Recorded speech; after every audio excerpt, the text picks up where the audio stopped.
त्यांनी आम्हाला बोलायला चालायला अधिकाराने शिकवलं.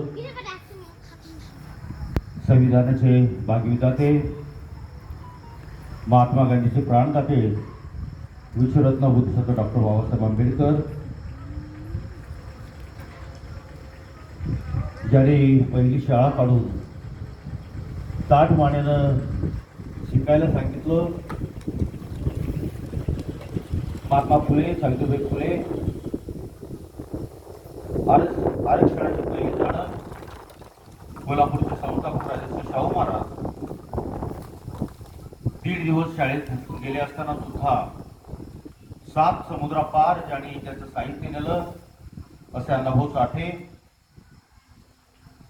ज्यांनी पुरुषाच्या मागं नाही तर समोर उभे राहून ज्यांनी मार्गदर्शन केलं. राजमाता जिजाऊ, भीमाई, रमाई, अहिल्यादेवी होळकर ज्यांनी भारत स्वातंत्र्यासाठी त्यागाचं बलिदान केलं असे सर्व महापुरुष, या सर्वांना या ठिकाणी अभिवादन करतो. विश्वरत्न डॉक्टर बाबासाहेब आंबेडकरांच्या जयंतीच्या निमित्तानं 130व्या जयंतीच्या निमित्तानं आपणा सर्वांना या ठिकाणी शुभेच्छा देतो. सकाळपासून जवळपास 13-14वा हा कार्यक्रम आहे. आणखी एका ठिकाणी मला जायचं आहे. मी वेळेचा फार पक्का माणूस असल्यामुळं मला 5ची वेळ दिली होती. मी 5 वाजून 2 मिनिटांनी इथं हजर होतो. त्याच्यामुळं कदाचित एक कार्यक्रम माझा मिस होऊ शकतो, पण या ठिकाणी माझ्या समोर उभ्या असलेल्या बसलेल्या सर्व माझ्या बहिणी, आई, बाबांनो, हा जो कार्यक्रम आयोजन केलाय सिद्धार्थ दळवी सर, माझ्या मुलासारखा एक अतिशय कर्तबगार पाऊल पुढे टाकला आकाश मगर,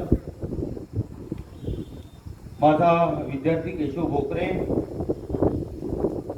अनिल पाटील सर, बाबासाहेब वाघमारे, राजू बनकर, मनोज गवई, आमचे मित्र, माझे सहकारी खरात सर, माझे मित्र दुसरे पाहुणे, भास्कर दाजी, या सर्वांच्या समवेत आणि सर्वांनी जे ऐकत आहात माझ्या मतभगिनींनो, खरं माझ्या आयुष्यामधला पहिला दिवस आहे की मी फार कमी लोकांमध्ये आज पहिल्यांदा बोलतो. गेले आजचा मला वाटतं 1500 पेक्षा जास्त व्याख्यानं महाराष्ट्रामध्ये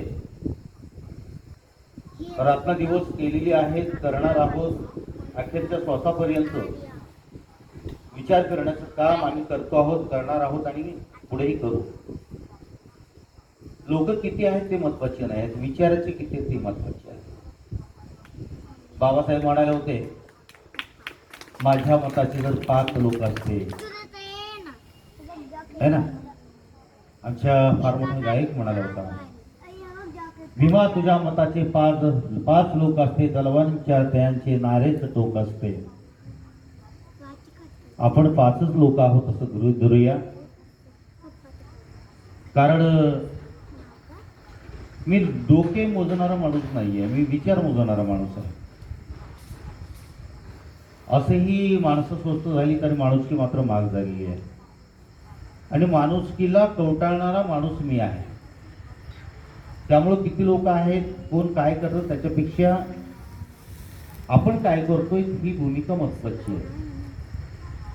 पोरांनो, तुम्हाला खरं सांगायचं म्हणजे मी काही या ठिकाणी भाषण करणारे, मी तुमच्या पुढे हितगुज करण्यासाठी या ठिकाणी उभा आहे. मला गप्पा मारायला फार आवडतं.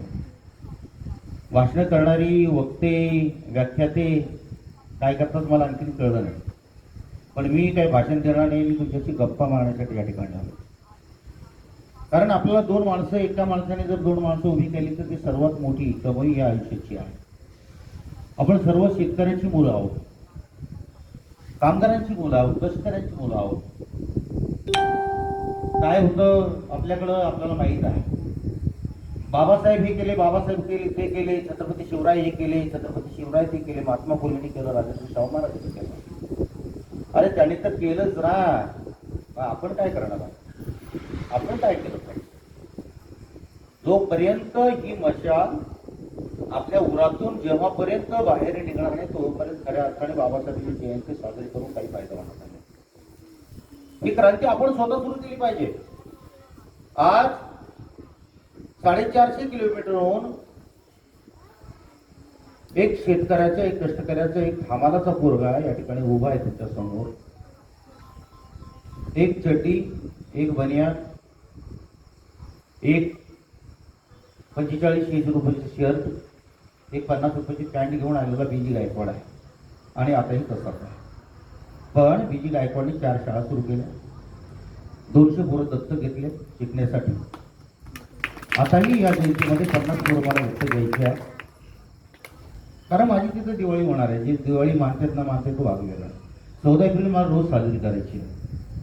आज मी हयात असताना, मी नसताना जर एखादा माझा पोरगा कलेक्टर झाला, एखादा पोरगा शिक्षक झाला, एखादा पोरगा डॉक्टर झाला, आज मला कुठे गेलं तर मला 1 रुपये कोणता डॉक्टर घेत नाही. ही कमाई माझी. मागच्या काळामध्ये मी आजारी असताना 12 दिवस आजारी होतो. जेव्हा बिल मागितलं तर त्या डॉक्टरनी 0 दिली माझ्याकडे. ही माझी कमी आहे. जोपर्यंत तुम्ही दुसऱ्यासाठी करणार नाही तोपर्यंत तुमच्यासाठी कोणी करणार नाही. त्याच्यासाठी झाड जरी लावलं तर त्याला पाणी टाकावं लागेल तुम्हाला. बाई, दीदी बाई, दीदी तुझ्यासाठीच बोलतोय मी, त्यांच्यासाठी नाही बोलत. त्यांचं झालंय, तुमच्यासाठीच बोलतोय मी. हे बघा, आपण सर्व कष्टकरी आहेत, कामगार आहेत. त्या मुलांसाठी दोष सांगतो मी. बाळाओ, 6 महिने ते 10 वर्षापर्यंत जर उत्पादन पाहिजे असेल तर फुलाची शेती करा, भरपूर पैसे मिळतात, काही अर्थ नाही आहे.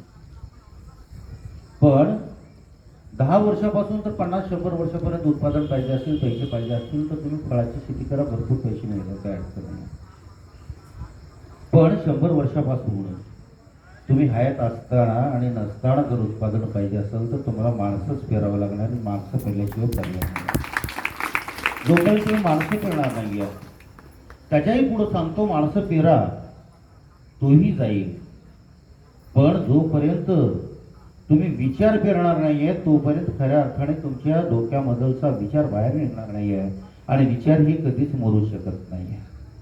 आणि म्हणून हा विचाराचा कार्यक्रम, हा प्रबोधनाचा कार्यक्रम, हा गप्पा मारण्याचा कार्यक्रम आदरणीय या ठिकाणी आयोजन केलं. खरोखरच तो माझ्या पोरासारखा जरी असला तरी मी त्याचं खरोखरच कौतुक करतो. या ठिकाणी त्याचं ऋण या ठिकाणी व्यक्त करतो. कारण बाबासाहेब हे सांगण्यासाठी 1-2 दिवस 4 दिवसाचा विषय नाही आहे. जोपर्यंत श्वास आहे तोपर्यंत जरी बोलत असलं तरी बाबासाहेब हे संपत नाही आहे. आणि त्याच्यामुळे बाबासाहेब काय करतात, त्याच्या काय केलं त्याच्यापेक्षा आपण काय केलं पाहिजे ही भूमिका मी पहिलीच तुम्हाला सांगितलं होतं. आणि हे तुम्ही केलं पाहिजे, प्रत्येकानेच केलं पाहिजे. ही भूमिका माझी आहे, राहणार आहे. दुसरी गोष्ट अत्यंत महत्वाची तुम्हाला सांगतो. या ठिकाणी जे जे ऐकत आहेत, जे जे घरून ऐकत आहेत त्यांच्यासाठी सल्ला देतो. कारण बाबासाहेबांनी संविधान लिहिलं, 2 वर्ष 11 महिने 17 दिवस अहोरात्र काम केलं. आणि आपल्यासारख्या माणसाला ताठमानेनं जगण्याचा या ठिकाणी स्वाभिमान दिला. हा स्वाभिमान आपण कुठेही घाण टाकायला नको. आता पाटील काकांनी बोलता बोलता बोलले, एक शब्द अतिशय सुंदर या ठिकाणी बोलले. पाटील काका आता हा कोणीतरी बोललं, कारण पहिले राणीच्या पोटातून राजाचा उदय व्हायचा, राणीच्या पोटातून राजा जन्माला यायचा. आता मतदानाच्या पेटीतून राजा जन्माला येतो. आपलं एक एक मत किती महत्वाचं आहे हे या ठिकाणी अत्यंत महत्वाचं उदाहरण या ठिकाणी त्यांनी दिलेलं आहे. 340 जर कलम बघितलं आपण, ज्याच्या ज्याच्या घरामध्ये पुस्तकं नाही आहेत त्याने नक्कीच पुस्तकं खरेदी करावी. आमच्या चिमुकलीचं मुलाचा वाढदिवस असेल तर जास्त नाही, त्याला ड्रेस घेऊ नका देऊ, पण त्याला कमीत कमी 10 रुपयाचं 20 रुपयाचं पुस्तक घेऊन द्या. जोपर्यंत तुमची वैचारिक पातळी वाढणार नाही आहे. बाबासाहेबांकडे काय होतं, पुस्तकाशिवाय काय होतं? बाबासाहेबांकडे पुस्तकाशिवाय काहीच नव्हतं. आणि त्यासाठी आपण सुद्धा आपली व्यक्तिमत्व वाढवलं पाहिजे, आपली बुद्धिमत्ता वाढवलं पाहिजे. आज एखादा फार मोठा जमीनदार आहे, 100 एकर शेती आहे, 100 एकर शेती आहे, त्याचं नाव असेल XYZ. जेव्हा त्यांनी घर बांधलं तर असं लिहिणार नाहीये त्याच्या बोर्डवरती XYZ 100 एकर शेतीचा मालक असं लिहित नाही लिहिणार. XYZ 200 गुराचा मालक असं लिहितो. XYZ 200 कोटीचा मालक XYZ आणि मग 100 तोळे सोनं असं लिहितो का? तो काय लिहितो? त्याच्या डिग्रीचं नाव लिहितो XYZ MBBS doctor XYZ engineer XYZ. पैशाने डिग्री घेता येत नाहीये, डिग्रीमुळं पैसा कमवता येतो. आणि त्याच्यामुळं आमची मुलं ती शिकली पाहिजे, संस्कारित झाली पाहिजे. जोपर्यंत आपली मुलं संस्कारित होत नाही आहेत तोपर्यंत खऱ्या अर्थाने आपली मुलं शिकलीत का हा सगळ्यात मोठं उदाहरण माझ्या समोर येतं. मी पाहतो, मी आज किमान 700-800 लोकांना नोकऱ्या लावल्या, कंपनीत असेल, शाळेत असेल, कॉलेजला असेल. जेव्हा जेव्हा माझ्याकडे येतात तेव्हा मी पाहतो अर्जली नाही ना साहेब, मी लई गरीब आहे. गरिबीचा आणि अर्जाचा काय संबंध? दुसरा येतो त्याला म्हणला, अरे अर्जली साहेब मी लईच लहान शाळेमध्ये शिकलो. आणि हे काही उदाहरण आहे का? क्वालिटी ही अत्यंत महत्त्वाची आणि म्हणून आपल्या मुलांना दर्जेदार शिक्षण द्या. आपल्या मानाच्या वर जेवढा 1 फुटाचा भाग आहे, मानाच्या खाली किती पैसे खर्च करता ते काहीही कामाचे नाही आहे. मानाच्या वर जेवढे बुद्धीसाठी खर्च करतात तेच आपल्या कामाचे. आणि म्हणून यानंतर आपण सृजनशील आहात, आपण अतिशय चांगल्या ठिकाणी आलेले आहात आणि त्यामुळं पैसे कोण किती कमवतं त्याच्यापेक्षा नॉलेज किती आहे ही अत्यंत महत्त्वाची गोष्ट आहे. म्हणून बुद्धिवादी लोकांनी नेहमी आपण बाबासाहेबांनी शिका संघटित किंवा संघर्ष करा हे सांगितलं. वाचल्याशिवाय तुम्हाला काहीही करता येत नाही, शिक्षणाशिवाय पर्याय नाही हेही त्यांनी सांगितलं. हे सर्व सांगत असताना आपल्याला 2 गोष्टी या ठिकाणी महत्त्वाची आहेत. मी जेव्हा जेव्हा क्रांती चौकामध्ये जातो, क्रांती चौक माहिती आहे ना तुम्हाला सगळ्यांना, जेव्हा जेव्हा मी क्रांती चौकामध्ये गाडीवर असेल, गाडीत असेल, रिक्षात असेल, पायका असेल, मी शिवरायांना सेल्यूट करतो. त्याचं कारण असं आहे की माझ्यामध्ये त्यांचा एका तरी गुण माझ्यामध्ये आला पाहिजे. 16व्या शतकामध्ये छत्रपती शिवरायांना वाटलं की समता हवी आहे, म्हणून 4 मावळे सोबत घेऊन त्यांनी हातात तलवार घेतली. डॉक्टर बाबासाहेब आंबेडकरांचा तो काळ निघून गेला होता. त्यांना कळलं की आपल्या हातात लेखणी आल्याशिवाय ही क्रांती होणार नाही आहे, म्हणून त्यांनी हातामध्ये क्रांती घेतली. पण त्यांनाही समता, स्वातंत्र्य, बंधुता, न्याय हवा होता. बुद्धाच्या अगोदर 4वा नावाचा माणूस होऊन गेला. बुद्धाच्या अगोदर 250 वर्षापूर्वी 4वा नावाचा माणूस होऊन गेला. त्यालाही समता, स्वातंत्र्य, न्याय, बंधुता हवी होती. आणि संविधानाच्या रूपानं आतापर्यंत न्याय करण्याचा प्रयत्न पुरेपूर केलेला आहे. आज जर छत्रपती शिवराय असते आणि मी म्हणाला असतो छत्रपती शिवराय माझ्या हातामध्ये एक तलवार देऊन टाका, मी सुद्धा तुमचा माळा होण्यास तयार आहो, तेव्हा छत्रपती शिवराय म्हणाले असते विजय गायकवाड सर तुम्ही पागल झाले, कारण तो 16वा शतक होता, हा 21वा शतक आहे, तेव्हा मला तलवारीची आवश्यकता होती, आता तलवारीची आवश्यकता नाही. आता तुम्ही कॉम्प्युटरचा माऊस घ्या आणि सर्व जग हे एका सेकंदामध्ये पहा. ही भूमिका छत्रपती शिवरायाचा असते तर ते सुद्धा ही गोष्ट सांगितली असते. आणि ही गोष्ट ऑलरेडी बाबासाहेबांनी सांगून गेलेली आहे. आणि त्यामुळं आपण काय करतोय त्याच्यापेक्षा आपण काय करायला हवं ही गोष्ट या ठिकाणी महत्वाची आहे. आपण एज्युकेटेड आहात, आपण सुशिक्षित आहात, तुमच्याकडे पैसा आहे, घरदार आहे. माझ्या लहानपणी आता इथे 4-5 वृद्ध माझ्यापेक्षा थोडीशी मोठी आहेत, माझ्या वयाची आहेत. खेड्यामध्ये जेव्हा माझी आई 10 पैशाचं जेव्हा रॉकेल आणायची चिमणीमध्ये भरायला, तेव्हा मी कधी झोपतो हे बघायचे, कारण ती उद्याच्या रॉकेलची तिला चिंता होती. आज चिमणी बंद केल्यानंतर उद्या ती कामाला येईल ही भूमिका तिची होती. आज ती योग नाही आहे, ते दिवस आता नाही आहे. तेव्हा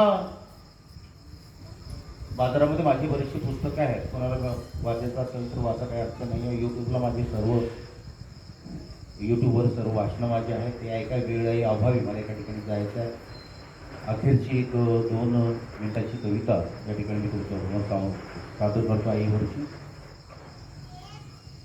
मी म्हणालो आईला दिव्याची वात मोठी कर, मला झोप येत नाही. मी म्हणालो आईला दिव्याची वात मोठी कर, मला झोप येत नाही. वडील म्हणाले आईला दिव्याची वात छोटी कर, मला झोप येत नाही. मी म्हणालो आईला दिव्याची वात मोठी कर, मला झोप येत नाही.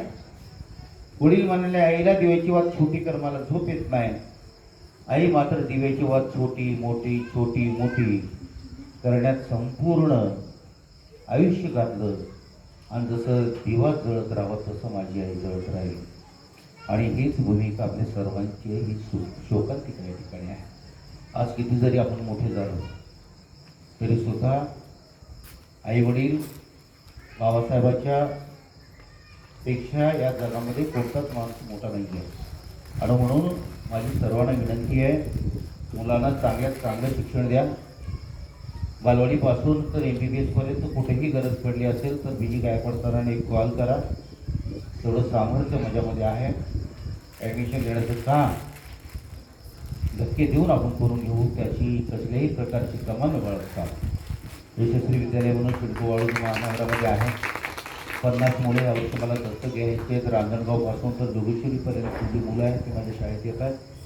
या एरियातील सुद्धा 10 मुलं खरोखरच गरीब आहेत, ती देऊ शकत नाहीत. अशी जर मुलं असतील तर 10 मुलांची यादी करून हे मगरकडं मी आकाशकडं ही जिम्मेदारी सोपवतो. आणि एकही पैसा पहिलीपासून तर 12वीपर्यंत अजिबात एकही पैसा ज्या दिवशी मागितलं त्या दिवशी BG गायकवाड सरांना शिव्या द्याव्यात, काही अडचण नाही आहे. एकही पैसा कोणाकडूनही घेतला जाणार नाही आहे, कारण तो पोट भरण्याचं माझं साधन नाही आहे. मला 1-1.5 लाख पगार आहे, काही अडचण नाही आहे. माझ्या बायकोला 50-60 हजार रुपये पगार आहे, काही अडचण नाही आहे. मला भाडं 1-1.5 लाख रुपये येतं, त्याचंही काही टेन्शन नाही आहे. त्याच्यामुळं पोट भरण्यापेक्षा माणसं कशी उभी करावीत हे या निमित्तानं आपल्यासमोर ठेवतो. बराचसा वेळ झालेला आहे. परत काही ठिकाणी काही माणसं वाट बघत आहेत, कारण काहीतरी उद्देश असतो बोलवण्याचा. त्यामुळं आपली या ठिकाणी मी रजा घेतो. परत कधी संधी मिळेल, कधी योग आला तर मी परत तुमच्यापुढं एक 1-1.5 तास आपण गप्पा मारूया, आपण विचार करूया त्या विषयावरती. आणि परत एकदा ह्या समितीमध्ये ज्यांनी आहे ते औपचारिक अनौपचारिक ज्यांनी सहकार्य केलेलं आहे आकाशला, त्या सर्वांचं त्याच्या वतीनं मी सर्वांचं या ठिकाणी आभार व्यक्त करतो.